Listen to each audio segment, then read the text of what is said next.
بسم الله الرحمن الرحيم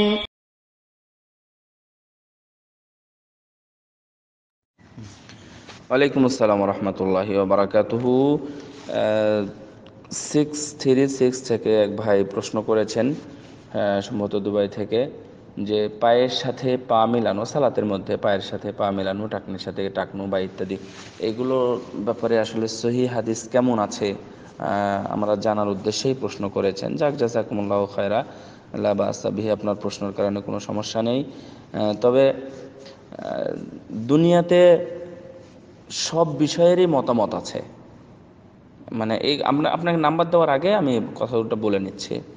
তো যদি আপনি কোথাও দেখান, তাহলে এর বিপরীত কোনো কথা বের করে এটাকে আপনার কথাটাকে একবারে ভ্যানিশ করে দিবে, যে না, এটা চলবে না, এটা এই কারণে এটা নেয়, এটা এই কারণে চলবে না।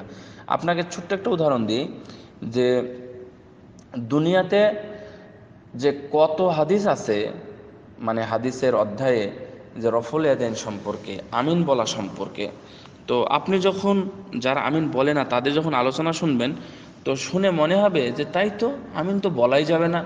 আর মনে হবে যে রফুল ইয়াদাইন করা এটা জাস্ট একটা বদমাইশি ছাড়া কিছুই না, এরকম মনে হবে আপনার কাছে। তারা কিন্তু হাদিস থেকেই বলবে। সুতরাং আপনি তাদের দলিল দেবেন, এটা ঠিক আছে, তবে তারাও আপনার সামনে ভিন্ন কোনো কথা উপস্থাপন করবে, যেগুলো দলিলের সাথে সম্পৃক্ত না, অথবা জয়ীব দলিল তারা, অথবা জাল দলিল তারা আপনাকে মানে জর্জরিত করে দিবেন। তো যাই হোক, আমি আমার যে কাজ সে কাজটা করে দিই, সেটা হলো সহিহ বুখারীর সাউউ সুফুফাকুম, সাউউ সুফুফাকুম, তোমরা তোমাদের কাতারকে বরাবর করো, সুন্দর করো, সোজা করো। এই হাদিসটা আছে, এটা সহিহ বুখারীর হাদিস, 723 নম্বর হাদিস। অনেক হাদিস আছে, আপনাকে কি বলবো।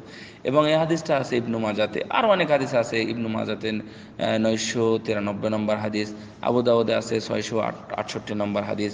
তারপরে সহিহ বুখারীর আরেকটা হাদিস আসছে যে ইস্তাউ, তোমরা মাঝখানে কোনো ফাঁকা রেখো না, তোমরা ইস্তাউ মানে বরাবর হয়ে যাও, বরাবর হয়ে যাও, বরাবর করো তোমরা তোমাদের কাতারকে। এটা সহিহ বুখারীতে আসছে হচ্ছে 3700 নম্বর হাদিস, 3700 যেটা, 3700। তারপরে হচ্ছে সহিহ মুসলিমে আসছে 423 নম্বর হাদিস।